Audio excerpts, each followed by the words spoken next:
this is going to be great. Welcome to the White House Pod with David A.R. White. Roger, you know what? I am so excited about our guest here, Mr. Timothy Ratajczak. Now, Timothy Ratajczak, for all those who don't know, normally the writers, no offense to the writers, but they don't get like a lot of props. Like, not a lot of people have seen these unbelievably very good-looking people, and also unbelievable just artists. So without further ado, my friend, my colleague, the leader of the free world, Timothy Ratajczak. I honor you, DW. Tim Ratajczak, just for the record, wrote Samson. He started when PureFlix actually started years and years ago. It was 2005, and our first movie was a movie called Hidden Secrets, of which Timothy Ratajczak co-wrote. And then he proceeded on writing things like The Encounter, Holy Man Undercover, all kinds, just so many of our movies. Apostle Peter, The Last Supper, Brother White, and then, of course, the Book of Esther. All right, Timothy Ratajczak, thank you so much for coming in. So you're coming from where, Baltimore? That is correct, and I please accept my sincere apologies for that. Yeah, it's actually I'm in an undisclosed location, which is perhaps safer. That's why you're the leader of the free world, right? Well, we have to do what we have to do. It's a full-time job here in Baltimore, keeping up the high level of violent crime. Between the shootings and the carjackings and the robberies, we have a pretty full plate here, and Baltimore defunded its police department, and I think we're down to about two police officers now. One of whom, I'm happy to say, is full time.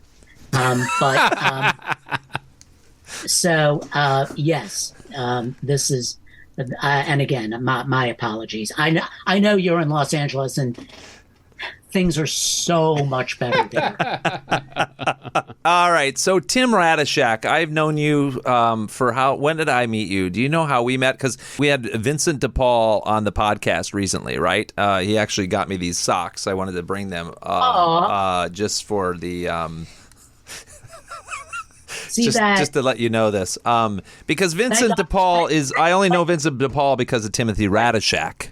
Right. Thank God it wasn't underwear, because then you wouldn't have shown it. But, oh, no, I wouldn't. Oh, yeah, right. All right, so Timothy Ratajczak, where did I meet you? What year? It was 2000. Well, you know what, Dave? I'm a lot older than you. What? So, I am. I'm a good 10 years, 12 years. Dylan, first of all, let's look at how amazing Tim Ratajczak looks right now, and also how tan he looks. By the way, guys, if you're not watching this on our YouTube channel at David A.R. White, first of all, thank you for tuning in on all the podcast platforms. But you're going to want to go to YouTube right now at David A.R. White and pull up the Tim Ratajczak episode, because look at Tim. He is perfectly tanned. I am reasonably lifelike for a man my age. I mean, I admit that. No, but here's my beef with Dylan. I'm saying, why can't I look as tan as him? He looks good, and I look like a white sheet. I didn't have much time, David, so The Undertaker did the best he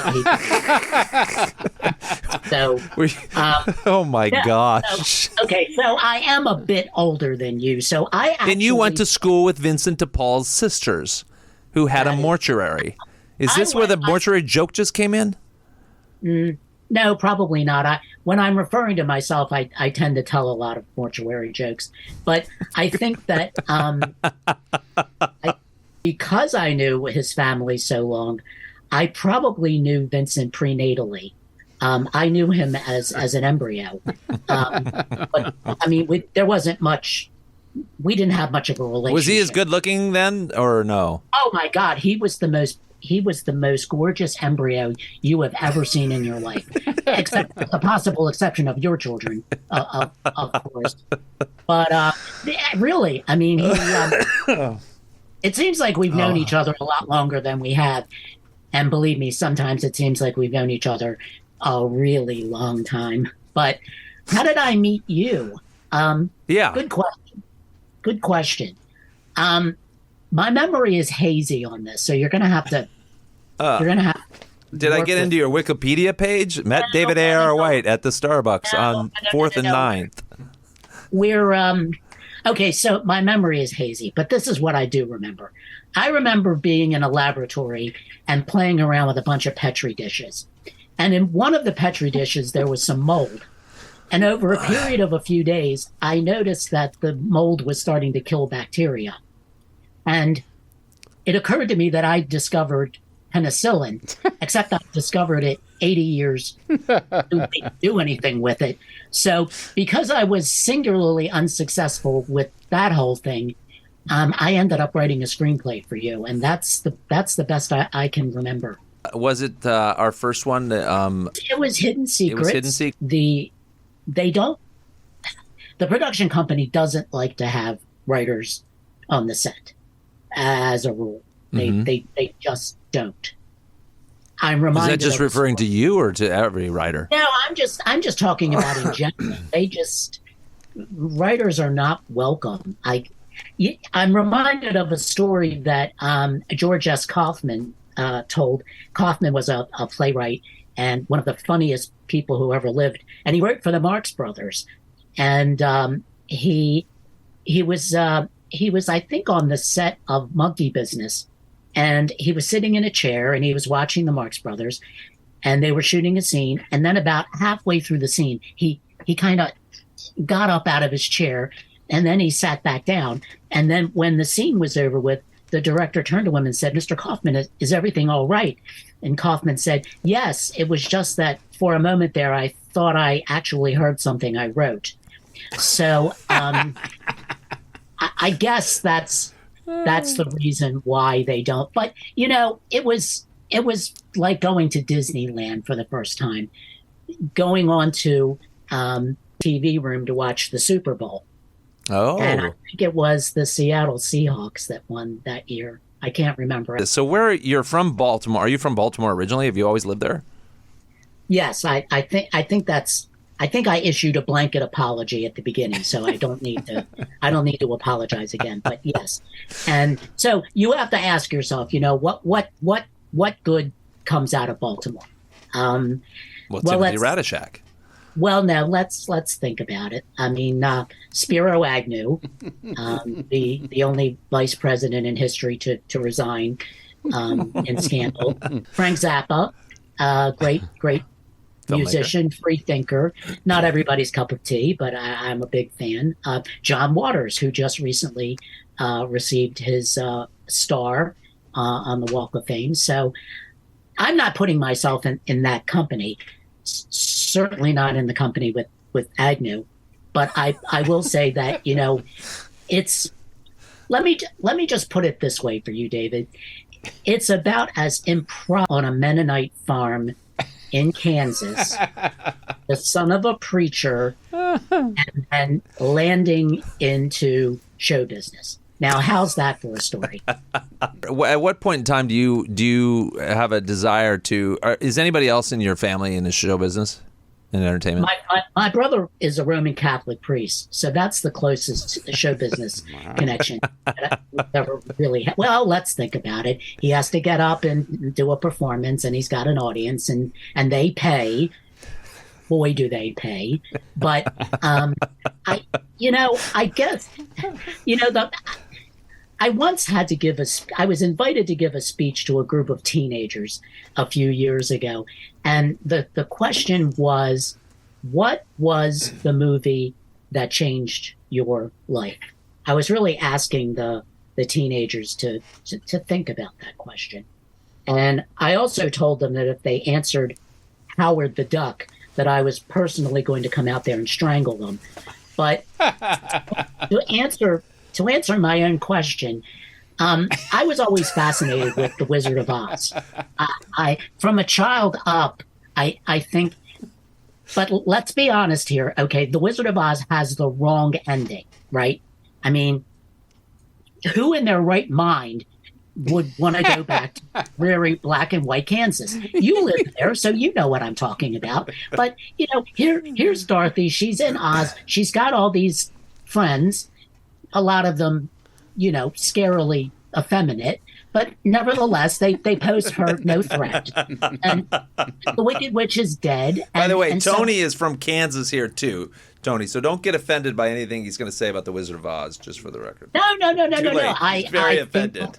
No. The Wizard of Oz was, except for having the wrong ending, I think it was the movie that really made the biggest impact. On you? On me. Yeah. Oh.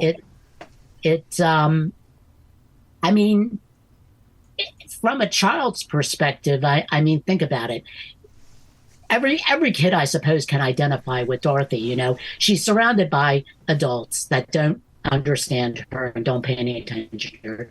She doesn't appear to have any friends except her little dog Toto. She's got Miss Gulch, who is like her mortal enemy, and when I was a kid, I was surrounded by people who didn't understand me, and I didn't have any friends, but I didn't have a little dog Toto. So, and Miss Gulch. Yeah, well, there was a Miss Gulch, but I'm not going to say her name, Minkowski. But all I'll say is that for me that was the movie, and it wasn't until I guess I was about 16 years old. Do you remember that sitcom on TV that? Well, you probably don't. It was called Rhoda. It was a spin-off of the Mary Tyler Moore Show. Yeah. And I never watched it, but I'm aware. Yeah, of but I mean, if you grew up during the 70s, it was phenomenally successful. The whole Mary Tyler Moore brand, and that was kind of my second epiphany, because there was a character on Rhoda named Carlton the Doorman. Do you remember hearing about Carlton the Doorman? Okay. The running joke was that she lived in an apartment building, and in order to get in, the doorman had to let you in. So then he would call the apartment, and the person would pick up, and he would give them the person's name. And the running joke was that whenever her phone would ring, Rhoda would pick up and say, "Yes, Carlton," and he would always say, "This is Carlton, your doorman. You have a package here," or something like that. And I saw that. It was a running joke. So, you saw it in more than one episode. But I thought to myself, I could probably do that. I could be the off-screen voice of a doorman, Suddenly Carlton the doorman was like my hero. And then I found out that his real name was Lorenzo Music. That's right. And get this, he was the original voice of Garfield. See that? That's right. Wow. See that? Now, unfortunately, the way my career turned out, I never ended up being the talking voice of any animated character. But I still have some time, and one can always dream. Actually, you're probably not going to want to hear this because you probably never saw the movie. But the other movie that changed my life was Woody Allen's Annie Hall. Ever seen Annie Hall? Yeah, of course. It's the quintessential 70s comedy. 100 years from now, if there's still civilization and people want to know what it was like to live in the 70s, all they have to do is look at Annie Hall and they'll know exactly what it was like.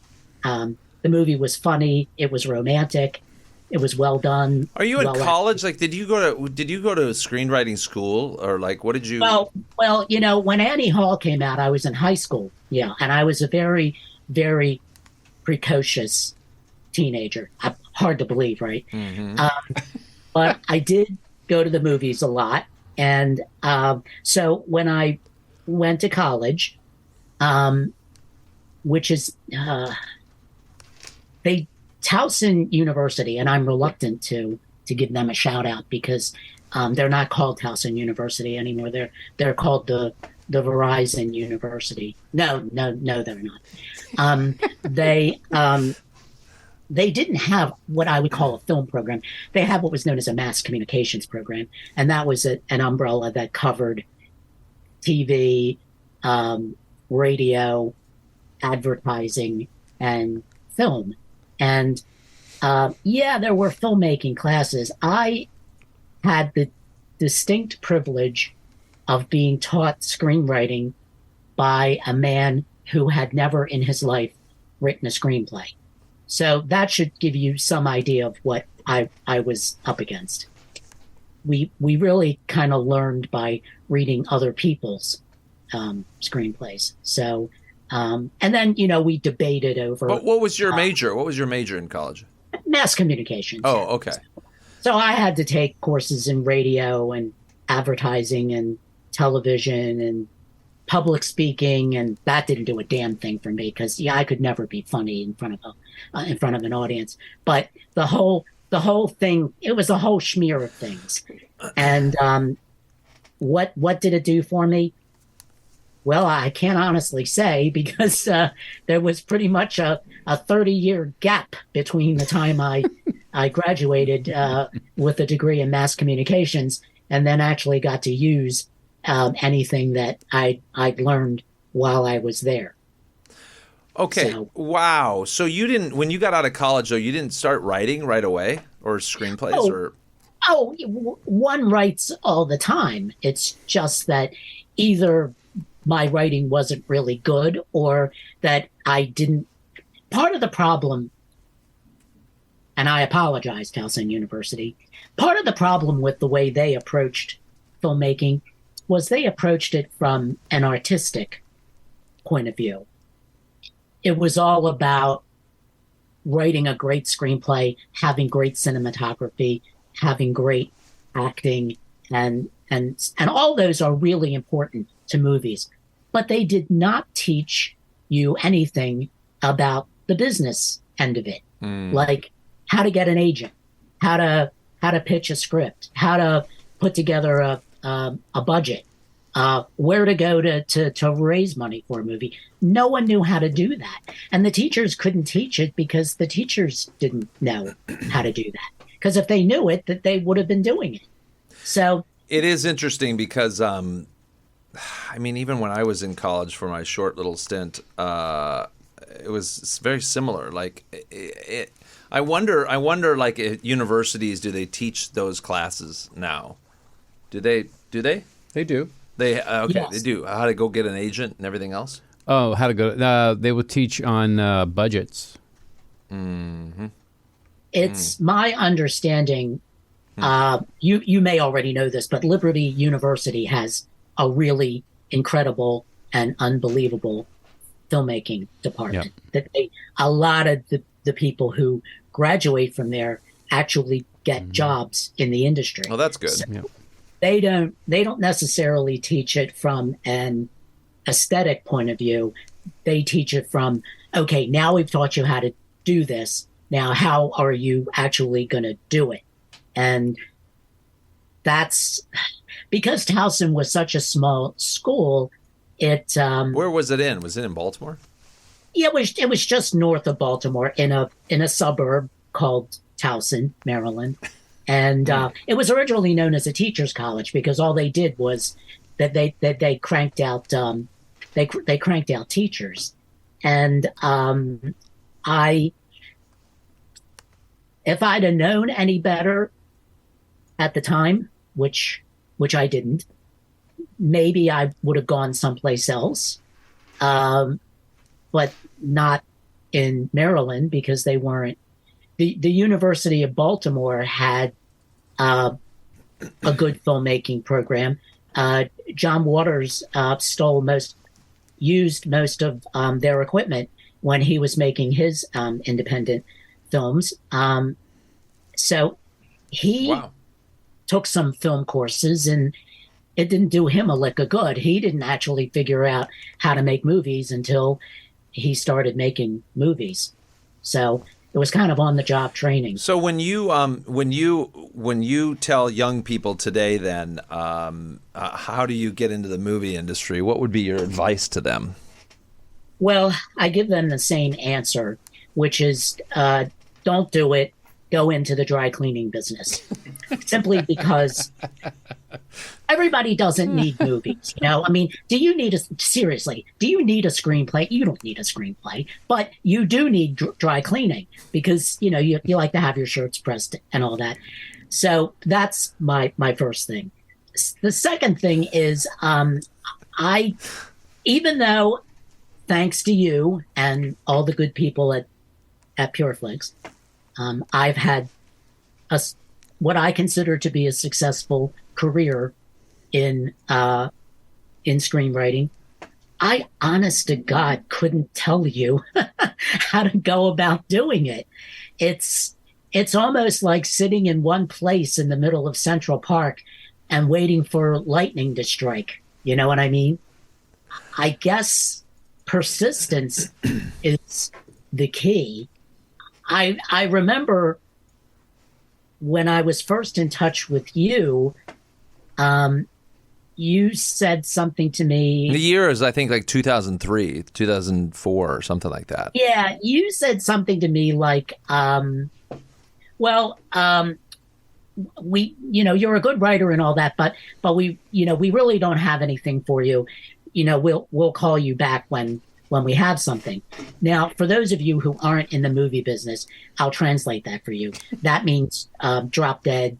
Don't let the door hit you on the way out. Good luck, you know, in your next life. But you did actually call me back, which I thought was mind-boggling. You had no idea what time it was because you were in Los Angeles and I was in Baltimore. So you called me at around midnight and woke me up. But nevertheless, I guess things went from there. Yeah, because I mean, you know, I think around in 2005 we had done The Wager. No, The Wager came after Hidden Secrets. Are you sure about that? I'm 100% sure about it. It came out before Hidden Secrets, but it was made after Hidden Secrets. Yeah, that was our first. PureFlix was just, you know, we had just put it together in 2005, and so I think I was coming off of with Kevin Downs. We had produced The Sixth, The Mark Unleashed, The Moment After 1 and 2, and Mercy Street. So I'd only done 4. This would have been my 5th movie, and then Michael Scott came in and was my, you know, business partner with Russell Wolf, and we established PureFlix in 2005. And by the end of 2005, we had raised a certain amount of money to shoot our first 2 movies. Actually, technically, we only had raised enough money to shoot 1 movie, which was Hidden Secrets, and then that's when Tim Ratajczak came in. I think you probably started writing that actually in 2005 at the beginning, because I feel like we started shooting it toward the end of the year, in like October. Yes. And I hesitate to, I mean, I can tell you this now because obviously time has gone by, but I was so thrilled, you know, not only to get hired to write a screenplay, but also get paid for it. And I would have been willing to do it for free, but I would never have told you that at the time. But no, you know, back in those days, David, as you well remember, it was considered a huge kick to get your name on the IMDb, because somehow getting your name on the IMDb meant that you weren't an amateur anymore. You were a professional. You know, now, of course, everybody and their Aunt Minnie can get on, you know, the IMDb, so it doesn't really quite have the cachet, although my Aunt Minnie is pretty thrilled about it. But the whole thing being that it was like the goal. And I remember pestering you, you know, when are the credits going to go up? When are the credits going to go up? And then finally they went up, and it was like, yes, that sense of elation, like the first time you're in the major leagues and you hit a home run. You know what I mean?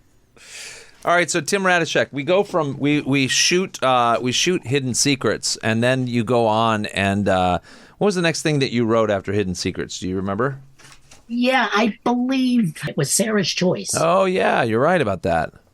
And the ramifications of that were kind of amazing. If the audience hasn't seen it, it stars Rebecca St. James, a Grammy Award-winning vocal. But yeah. But Sarah's Choice. It was, Stacey Keenan was in it. Oh, that's right. And The unknown at the time, but illegitimate daughter of Clark Gable. Do you remember that? Oh, yeah. She had kept that a secret for so long because it was considered. What was her name? She was so sweet. Judy Lewis. Oh, yeah, Judy Lewis. That's it. So she wrote a book, and she was Hollywood's best kept secret, the heartrending true story of the daughter of Clark Gable and Loretta Young. And that was kept a secret for a long time because Loretta Young was a devout Catholic. That's right. And it was considered at the time for a Catholic to have a child.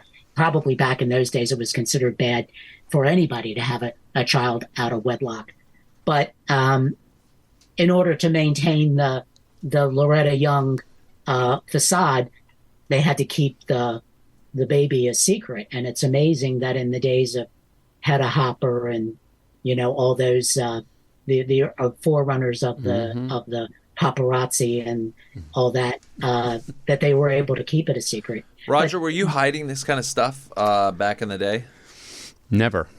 You didn't have to do that as a publicist. No. Oh, yes. As a matter of fact, yes. There's not many, in your personal no. I'm life. sorry. Yes, but there's many secrets that I will. There's many secrets. Yeah.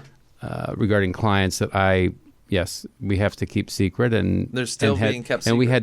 And we had to cover things sometimes. Absolutely. Interesting. Well, Roger won't tell you this, but I will. He's the illegitimate daughter of Clark Gable and Loretta Young. So it's out there now, folks. I'm sorry. But anyway, it explains the hair. Come on! Wow! Wow! Great hair! Wow! Great hair, though. It is great hair. No, it's about what? great hair. I set Roger up for that perfectly. Yes, he did. Okay, but getting back to Sarah's Choice, what was so interesting about that movie was that was 2009. The National Right to Life people, they were holding their annual convention in Baltimore that particular year at the Baltimore Convention Center. They couldn't do that now because everybody would get killed. But the whole idea was that I was in Baltimore and Rebecca St. James was going to be there. So you guys at PureFlix sent them a copy of the DVD so that they could screen it at the convention. And I was there and this was they absolutely loved it and heard nothing but good things about it. And for years afterwards, God only knows where, I guess you can find anybody you want on the internet these days. But I was getting emails from people who were saying, I showed my daughter this movie and she decided not to have an abortion. Or I watched the movie and I just powerful testimony. Even to this day, it still kind of gives me chills. Have you ever got a letter from a person whose mom watched that movie and then they didn't abort them, and so then they wrote and said, "Hey, thanks so much for making the movie, so I could be here today." Because that would be amazing. I think at that point in my journey that I realized this wasn't just going to be a screenwriting job. I wasn't just going to be a hack. I was going to be in a position to influence people and hopefully change lives, which was pretty much the mission statement of PureFlix when it started. So, but I also remember Sarah's Choice, sadly, because that was the year I got cancer. And within a month after this fantastic debut at the convention center, I was flat on my back, battling leukemia. And boy, that was really. But the funniest thing I can remember, if there's anything funny about cancer, well, number one, I survived. Obviously, it's been 14 years, thank the Lord. Wow. So, but the funniest thing I remember was being in the cancer ward in the hospital, and the nurses apparently were Googling their patients, and one nurse after another kept coming into me and saying, "You're a screenwriter. You wrote Hidden Secrets. You wrote Sarah's Choice." And I'm like, okay, I'm dying of cancer, but yes, I have this fan club. But luckily, I didn't die of cancer. But man, you were faithful. You must have called me every day while I was. You probably don't even remember it, but you called me every day just to hear my voice answer the telephone. So, not to be forgotten. Wow. Folks, this is how deep and wide this friendship is. I love you, buddy. I mean, how long did you end up? When were you able to kick it? Fortunately, I went into remission after about being in the hospital a month, and then I had to do 1 year of outpatient chemo, which got progressively worse as it went on. If you think I look bad now, you should have seen me back then. But all I can say is that it was a journey. I don't have any reasonable explanation for why I got it, except that I think God wanted to teach me patience, and I think he wanted to teach me trust. And believe me, when you're a cancer patient, you have to have a lot of both. And I don't look back on it. A lot of my unbelieving friends would say to me, "Aren't you angry at God that he gave you cancer? He stole a year of your life away from you." Well, no, he didn't, actually. I kind of look at it that I got 14 years that I probably didn't deserve.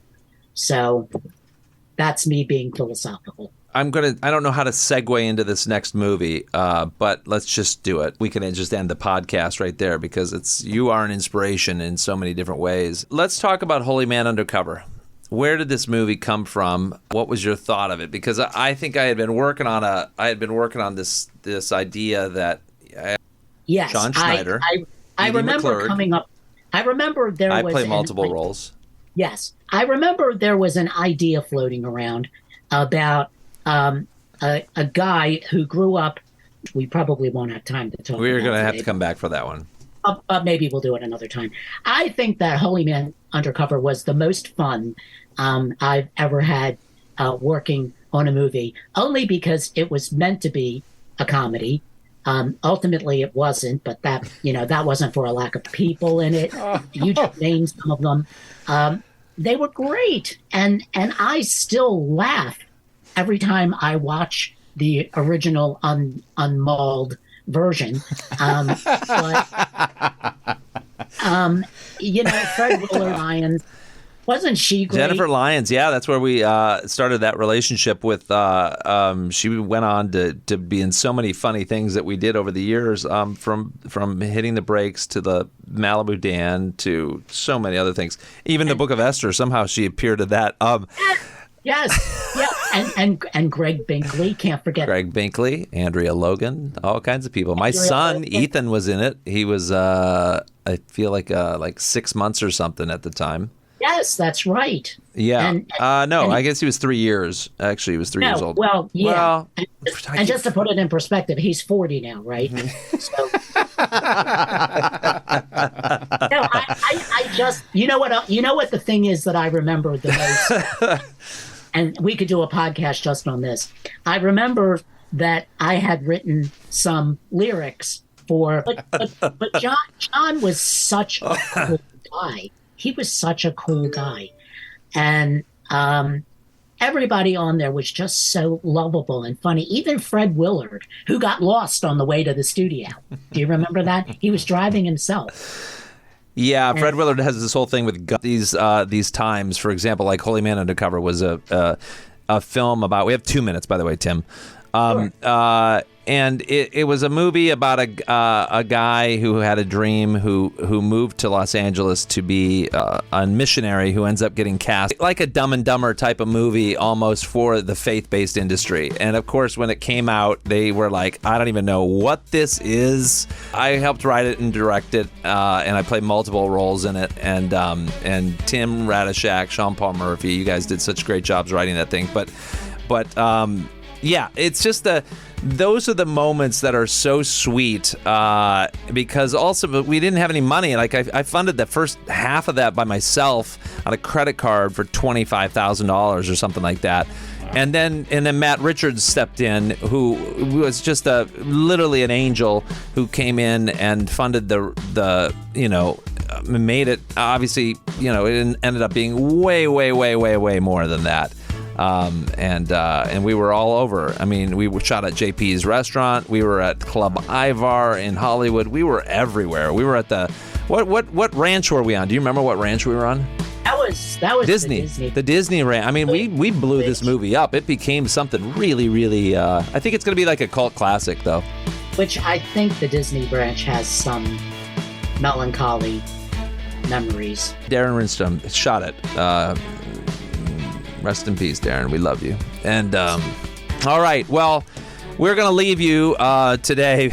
Tim Ratajczak, what a pleasure. You are one of my closest friends. I absolutely love you, and I really appreciate everything that you've allowed out of your brain to put on paper that we could go shoot. Because you guys check out these movies if you've never seen Marriage Retreat, Run On, The Encounter, Holy Man Undercover, Samson, Esther, the Book of Esther, all of these. Titanic. I mean, I didn't get any credit for that, but Tim Ratajczak fed these babies. All right, Tim. Last word for our audience. What is your inspiration? You, David A.R. White. You are my inspiration. Seriously, David, I wouldn't have a career if it wasn't for you. I don't believe that for a minute. No. I honestly, if you hadn't been, if I didn't already exist, and you found me, you would have had to have created me. So I owe it. I owe a lot. Well, all thanks be to God. All thanks be to God. All right, Tim Ratajczak, we love you. We love you, and we hope to have you back on this podcast to discuss like the other 14 pages of your biography and. Yeah, maybe next time I'll try to be funny. But I hope that moving forward, I wish you the best of luck with this. I can't wait to see the other. All right, ladies and gentlemen, that wraps us up with Timothy Ratajczak. What an amazing writer, right? Yeah, absolutely. I mean, funny. Like Funny I don't know. guy. He should just go do stand up on the side. Like it's just crazy. Easy. Watch us on any of the podcast platforms, from Apple to Google Podcasts, Spotify, iHeartRadio, Alexa. And please tune in to our YouTube page at David A.R. White, where you could see amazing people. Tim Ratajczak, super tan. A, you're going to want to check that out. But B, also, there's just we show all the visuals for what we just talked about, and it's fun to watch that way. I'm actually blown away because Dylan and his whole team has been rock stars there. And Tony, thank you so much for all that you do. And Roger Neal, appreciate you as always. Appreciate you. All right. God bless you guys. Tune in next week for our next podcast, and make it a great day. God bless you guys.